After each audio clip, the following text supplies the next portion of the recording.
Caio, sou de uma igreja onde o pastor dessa igreja me apresentou o papo de graça. Uhum. Mas vejo que na igreja dele, ele não pode aplicar o puro evangelho. Uhum. Como você nos orienta, devido que quem manda na igreja é a família dos que fundaram a igreja, ou seja, o conselho. Uhum. Fico inteiramente chateado por ele não poder aplicar os princípios do puro evangelho. Por exemplo, uma irmã cometeu um adultério. Uhum. Ela foi afastada do que fazia no ministério. Passado um tempo, ela se arrependeu e se humilhou. Pediu o pastor para aceitá-la de volta na igreja. O pastor disse que por ele tudo bem, mas algumas pessoas do conselho não aceitam isso. Uhum. Eu queria saber, pode ser até boba a minha pergunta, mas me atormenta. Alguém humanamente pode impedir outro alguém de voltar a uma igreja, cara? Não, até porque quando alguém é igreja, ninguém sai da igreja, né? Esse é outra coisa que está vinculada a esse espírito patrimonial de igreja como prédio, igreja como instituição, igreja como um conjunto de pessoas onde há uma hierarquia, dependendo do grupo ou da denominação, e por essa hierarquia se constitui a igreja, como se fosse uma pirâmide. Aí tem aqui o pastor, ou o bispo, ou o apóstolo, depende do grupo. Aí tem as instâncias inferiores. Pela descrição dela, ela está numa igreja de natureza mais estruturada, onde tem um conselho, que no caso ainda é a família, uma determinada família, que está lá desde o início, fundou, ofereceu a casa, começou a reunião, viu crescer e se tornou a dona do pacotão. Então isso aí não é igreja, isso é uma estrutura associativa, humana, que podia ser o clube de futebol, podia ser a associação dos ribeirinhos, podia ser qualquer outra coisa. Funciona como um sindicato, funciona como uma agremiação. Uma instituição. Agora igreja é algo orgânico. Tem a ver com vínculo. No primeiro é o meu vínculo com Jesus. Eu estou em Cristo. Eu sou o corpo de Cristo. Quem é que me decepa do corpo de Cristo? Quem é que me decepa? É um pecado que eu cometi que me corta? Se essa minha mão aqui, porventura, ficar com cãibra e ficar dormente, perder o movimento, nem por causa disso ela deixou de ser parte do corpo. Eu vou mexer nela, vou fazer fisioterapia nela, vou dar um cuidado especial a ela, ela vai recuperar os movimentos, mas eu não desmembro o meu braço para tratá-lo em algum lugar para depois tentar reenxertá-lo. Então, primeira coisa é que a ideia dessa igreja a qual a gente faz parte, da qual a gente sai, para a qual a gente volta, da qual a gente se desvia, é uma ideia que reside num estruturalismo sistemático e mecânico de instituições que não foram criadas por Deus. Imagina se Deus, o Criador de todas essas coisas, o Criador do universo, vai vincular a dimensão divina do existir e do ser a uma frequência, a um grupo de pessoas. E que quem está com aquele grupo está salvo, quem não está com aquele grupo está perdido. Pelo amor de Deus. Se isso for evangelho, eu estou fora. Se Deus for assim, sinceramente, esse Deus eu não quero e nem conheço. Esse Deus que determine que pessoas é que definam quem pode ser dele e quem não pode ser dele, quem tem que ficar tempos e tempos de condenação e de penalidade alienada, fazendo-se um apartheid entre essa pessoa e os demais seres humanos, e muitas vezes introjetando na consciência do indivíduo de que esse afastamento aconteceu até em relação a Deus. Isso que se pratica por aí, eu abomino com tudo dentro de mim e não vejo presente no Espírito de Jesus, nem no Espírito do Evangelho. Ninguém tem esse poder de fazer alguém ser igreja e fazer alguém deixar de ser igreja. Quem é igreja é a igreja.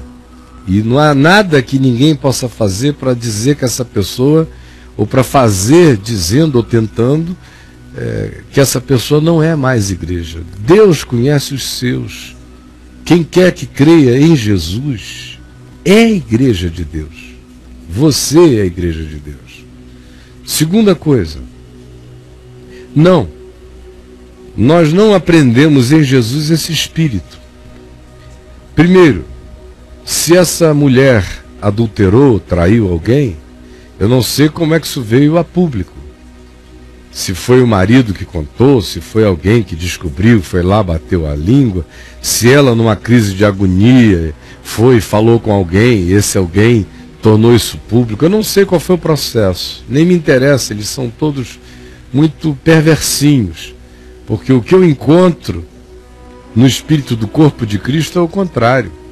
Paulo diz, ora, no nosso corpo, aqueles órgãos, referindo-se aos genitais, aqueles órgãos em nós, que são os que consideramos menos pudicos e em algumas ocasiões vergonhosos, são os que nós cobrimos de muito maior cuidado, protegemos muito mais, guardamos muito mais. O que apareça indecoroso a gente protege, a gente cobre. De modo que no corpo de Cristo a dinâmica é o oposto dessa que a gente vê por aí. Por aí a gente expõe, leva ao palco, diz que a pessoa cometeu um pecado, às vezes descreve a coisa em detalhes humilhantes para todos os implicados, gera na comunidade uma tarinha naqueles que são os tarados, que dizem, como será essa irmã de quina para a lua, como será que foi? Gera tara em alguns, noutros gera aquele espírito de superioridade farisaica. Graças a Deus eu não sou como esta pecadora. Noutros que sentem uma vontade enorme de soltar a franga por aí, não soltam. O que acontece é que muitas vezes eles são os que pegam em pedras, dizendo, porque eu consigo não fazer, desgraçada, você vai fazer, então pedra na geni. Esse é o espírito que está por aí. No Evangelho é tudo diferente. Quem dentre vós estiver sem pecado, seja o primeiro que lhe atire pedra. Jesus bota todo mundo para fora da conversa, fica só ele e a mulher. Com Jesus, essas coisas só são tratadas publicamente quando o indivíduo vem publicamente e fala sobre isso. E assim mesmo, em se falando, deve-se ter a discrição de pegá-lo num canto e dizer, olha, não precisa se expor assim, vamos resolver isso aqui na paz e na graça de Deus. Porque esses processos teatrais de disciplina são diabólicos, são demoníacos. E tem gente que acha que pessoas só se arrependem se forem a público, dá uma satisfação dos detalhes do seu pecado íntimo por uma coletividade de doentes e tarados. Não é assim no Evangelho. Então ninguém tem esse poder de fazer isso. E quem quer que o exerça, exerce-o contra o Evangelho. De modo que eu lamento pelo seu pastor, que é um homem que já entendeu como as coisas são, mas não teve ainda o recurso de disposição, ou de valentia, ou de convicção interior para bancar as coisas como as coisas são. Mas não é assim que elas deveriam ser tratadas. Essa mulher deveria ter sido acolhida, protegida, o assunto dela tratado no âmbito da dimensão mais privada do coração. Não há necessidade de que algo que aconteceu entre ela, o marido ou uma outra pessoa, que seja concernente à família dela, de repente vai se transformar em espetáculo de tara pública e objeto de um descortínio que só alimenta doença no coração de participantes. Você me entendeu? Então, simplificando, é isso que eu teria a lhe dizer. Se você quiser ler mais sobre o assunto, vá lá no caiofabio.net, escreva no campo pesquisa a palavra disciplina e igreja, e você vai ter uma quantidade enorme de textos para ler sobre isso, e você vai perceber mais ou menos qual é o meu entendimento no Evangelho de como essas coisas devam acontecer. Só para concluir, quero dizer duas coisas. A primeira é que no curso do Novo Testamento, todas as vezes que um pecado humano foi tratado publicamente,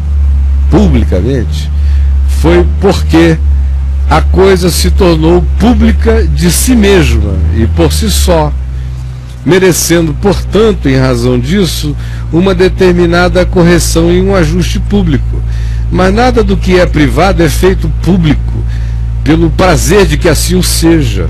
E o Espírito de Cristo chama para discrição, não esmaga a cana quebrada, antes a levanta, não apaga a torcida que fomega, antes a acende, não se ouve a sua voz na praça gritando as denúncias da calamidade de ninguém. É vinde a mim os cansados e os sobrecarregados, é o oposto. Então, quando é que acontece a publicidade de algo no Novo Testamento? Em primeiro lugar, é quando isso é concernente ao ensino que corrompe a fé.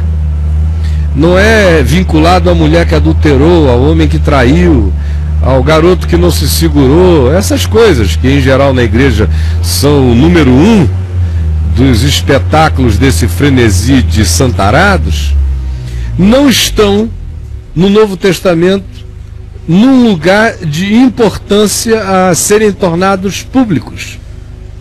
O que é importante para ser tornado público é o que Paulo menciona em 1 Timóteo, em 2 Timóteo, em Tito. É o que Jesus ensina em Mateus 23. Ora, em Mateus 23, Jesus não cita fariseus pelo nome, mas denuncia o farisaísmo e as autoridades do templo com uma veemência, descrevendo detalhadamente os seus procedimentos. Por quê?